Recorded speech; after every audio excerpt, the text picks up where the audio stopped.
T'es un enculé. T'es un enculé. Tu es un gros enculé. Toi. C'est un mot, enculé, c'est un mot qui est dans le dictionnaire. Donc s'il ne faut pas le dire, il ne faut pas le mettre dans le dictionnaire. Non? Non? Correct ou pas? Alors, vous êtes tous des enculés. Et je m'explique. Surtout les croyants, tous les croyants, les musulmans, les juifs, les chrétiens, les bouddhistes, les hindouistes, les taoïstes, les shintoïstes, les animistes, etc., vous êtes tous des enculés. Et je m'explique. À commencer par les musulmans. Non seulement l'islam, c'est la religion la plus ridicule, la plus stupide,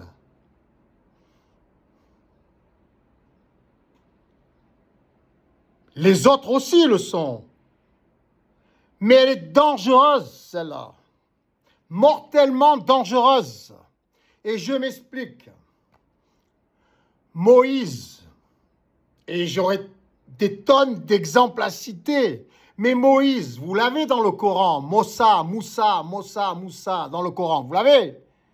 Mais il est aussi dans la Torah, dans la religion juive, et il est aussi dans le christianisme, chez les chrétiens. Mais les chrétiens le savent, car le christianisme est issu du judaïsme. D'accord? Mais le Coran aussi est issu du judaïsme, qui à l'époque ne s'appelait pas le judaïsme, c'était la religion des Israélites. Israël. Mais le passage où Moïse, Moussa pour les Arabes musulmans, mais Moïse, le passage où Moïse demande aux tribus d'Israël, aux Israélites, car Israël n'existait pas encore, mais les Juifs de l'époque s'appelaient les Israélites. Non mais, les musulmans, il faut vous réveiller. Donc, vous avez une religion, l'islam, qui est issue des Israélites, les ancêtres des Juifs. Mais les chrétiens le savent, car le christianisme est la continuité du judaïsme, des Israélites de l'époque.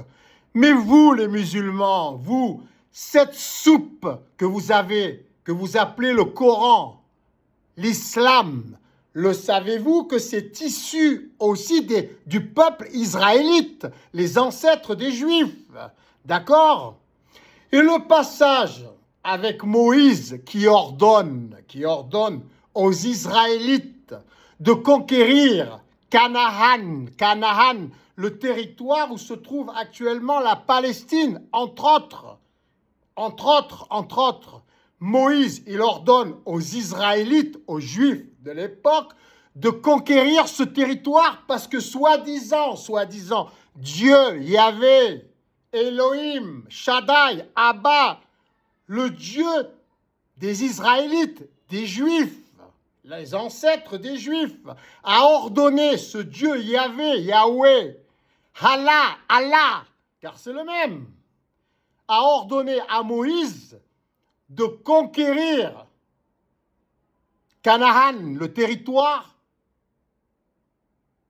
de Palestine actuelle, entre autres. À cette époque, il y en avait d'autres. Canaan, ça représentait pas seulement la Palestine d'aujourd'hui, mais d'autres territoires aussi. Soi-disant, Dieu a ordonné de conquérir ce territoire. Donc, ce n'est pas gratuit. Ce n'est pas un territoire que Dieu, soi-disant, Dieu a offert aux Israélites par l'intermédiaire de Moïse, Moussa. C'est un territoire qui était déjà occupé par des habitants qui étaient plus forts que les Israélites, c'est-à-dire les ancêtres des Juifs. Donc, ils se sont dégonflés, les Israélites. La première fois, ils n'ont pas conquis ce territoire de Canaan, qui est actuellement appelé la Palestine, entre autres.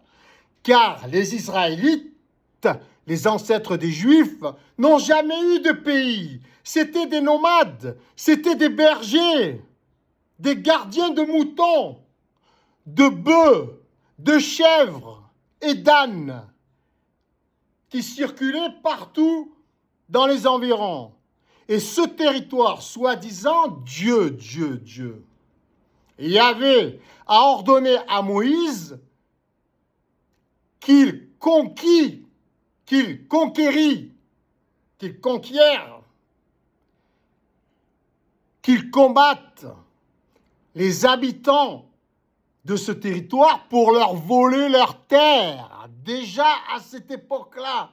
Mais ça, vous ne l'avez pas dans le Coran, ce passage-là. Vous avez Moïse, Moussa, quand il écarte la mer, quand il fait sortir le peuple israélite d'Égypte, ça vous l'avez. Mais quand ils essayent de conquérir une première fois et qu'ils se dégonflent, parce qu'ils s'aperçoivent que les habitants de Canaan, anciennement Canaan, aujourd'hui appelée Palestine, ils se sont dégonflés et ils sont partis et ils ont erré dans le désert 40 ans. Vous n'avez pas ce passage.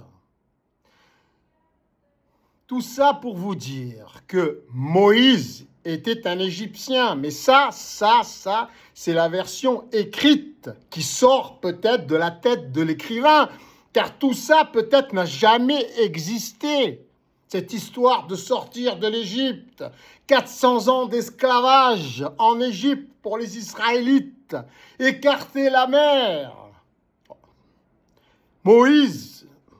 Moussa a écarté la mer. Peut-être que tout ça n'a même pas existé. Bref, ça sort de la tête de l'écrivain, celui qui a écrit le livre. Car nous savons tous que souvent, à cette époque, les écrivains écrivaient sous forme de contes, d'histoires, pour maîtriser les populations, pour leur enseigner des règles de conduite.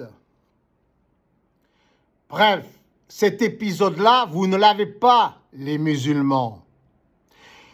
Dieu, soi-disant, leur a offert. Comment un Dieu qui, nous savons actuellement en 2025, est une énergie cosmique, particule élémentaire, originelle qui constitue tout l'univers. Nous sommes tous atomes, tout est atome. Donc, un Dieu qui demande aux Juifs de conquérir le territoire, aux Israélites de conquérir le territoire de Canaan, ça veut dire que les particules élémentaires originelles de l'univers, les atomes de l'univers, se demandent à elles-mêmes, c'est-à-dire à Moïse, car Moïse est une extension de ces particules, de ces atomes, se demandent à elles-mêmes de conquérir un territoire qui lui appartient à elles-mêmes, car le territoire et les habitants de Canaan qui habitaient ou qui habitent actuellement aujourd'hui, c'est la même chose, sont toujours toutes ces particules élémentaires originelles, tous ces atomes qui constituent l'univers que certains appellent Dieu, cet esprit cosmique universel qui a tout créé, tous les univers, toutes les galaxies.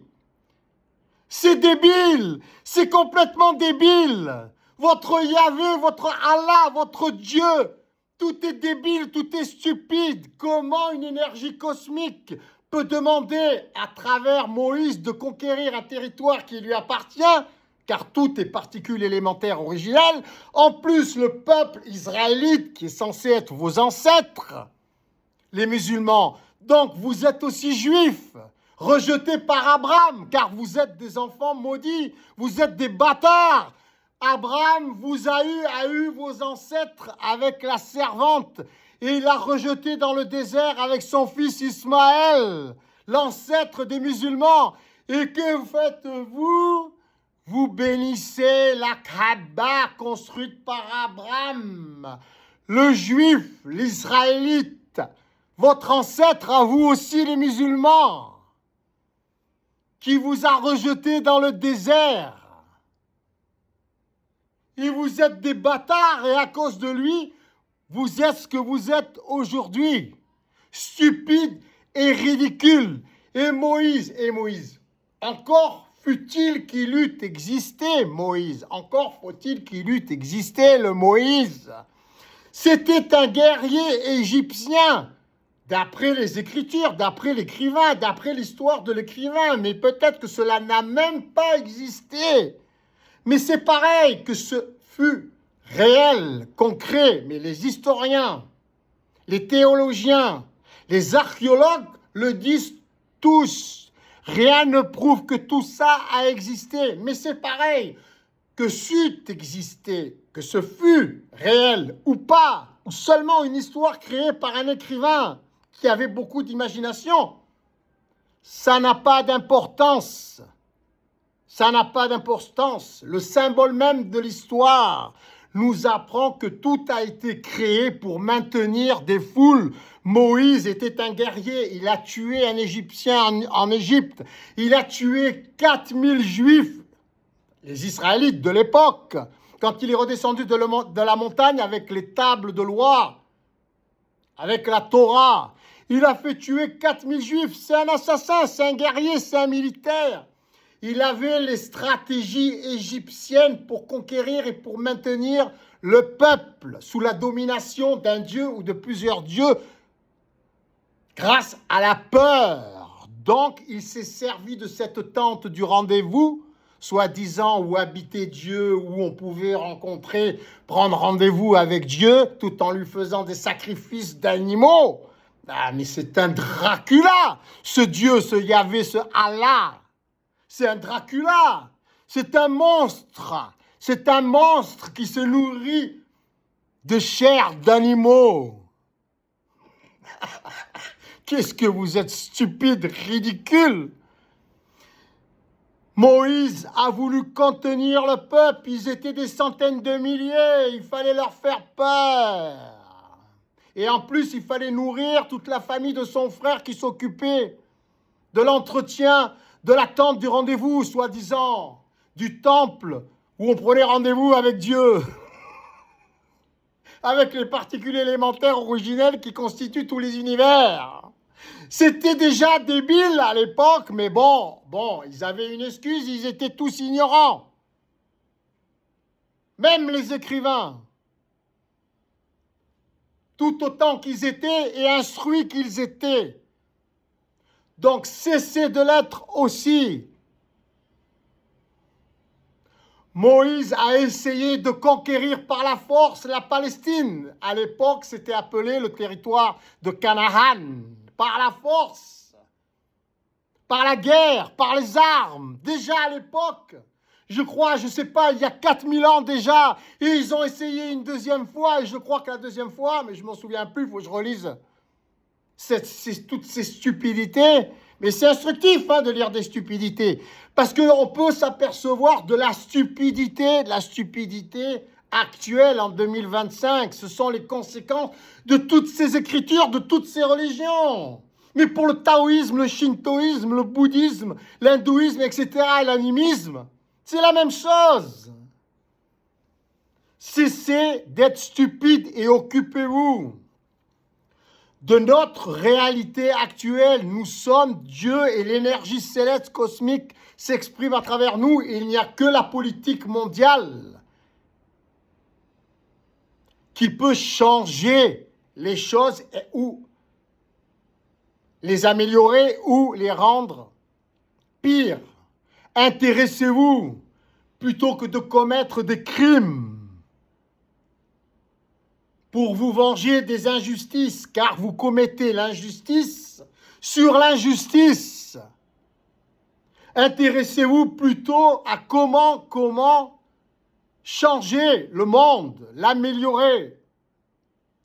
Et à mon humble avis, seul le bénévolat général mondial peut améliorer les choses, ce qui aurait pour conséquence une gratuité générale mondiale organisée intelligemment grâce aux nouvelles technologies.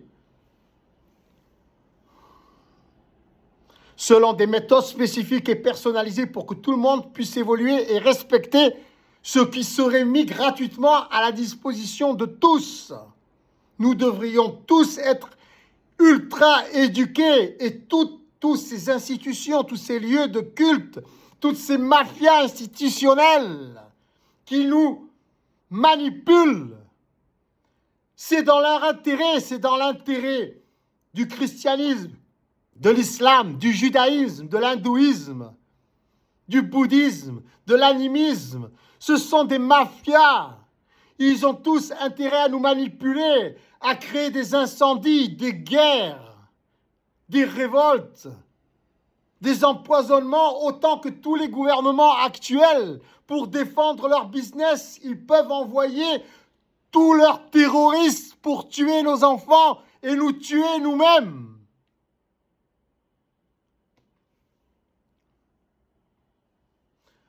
Vous êtes aveugle? Ne voyez-vous pas le Vatican comme le fief du parrain de la mafia, du christianisme, pédophile, homosexuel, mafieux et criminel? Eh bien, vous avez tort, car toutes les institutions gérées depuis la nuit des temps, toutes les religions, marchent, fonctionnent, sont organisées sous le principe des échanges financiers inégaux et injustes, comme le reste de la société mondiale. Tout est mafia, tout est prostitution. Il faut sortir de là. Il n'y a que le bénévolat général mondial organisé intelligemment grâce aux nouvelles technologies qui pourra nous sortir de là, car tout sera transparent et gratuit. Et nous pourrons tous voter les lois, les règles, les projets mondiaux. Et les élus, les responsables, tous, et tout pourra être voté en temps réel. Sur un web totalement transparent, tout sera enregistré, toutes les ressources naturelles, toute la créativité, tous les services, et tout sera mis à disposition de toute l'humanité pour réaliser nos rêves dans l'intérêt, avec le respect de l'intérêt général mondial. L'hygiène, la sécurité, le respect de l'être humain, de l'animalité et de l'environnement. Tout sera respecté. Réveillez-vous, les croyants, les stupides, les ridicules, les violents. Vous êtes des assassins. Vous tuez nos enfants, toute religion confondue, et tout gouvernement et toute politique mondiale confondue. Il ne faut pas que je m'énerve, parce que quand je m'énerve, je crée des catastrophes naturelles, je crée des accidents, je crée des maladies incurables, je crée des cancers. Je ne suis pas Jésus-Christ, je suis son Père. Et vous pouvez tous l'être avec moi. Si nous canalisons notre énergie, nous ne détruirons plus. Nous créerons du sublime en temps réel pour l'éternité.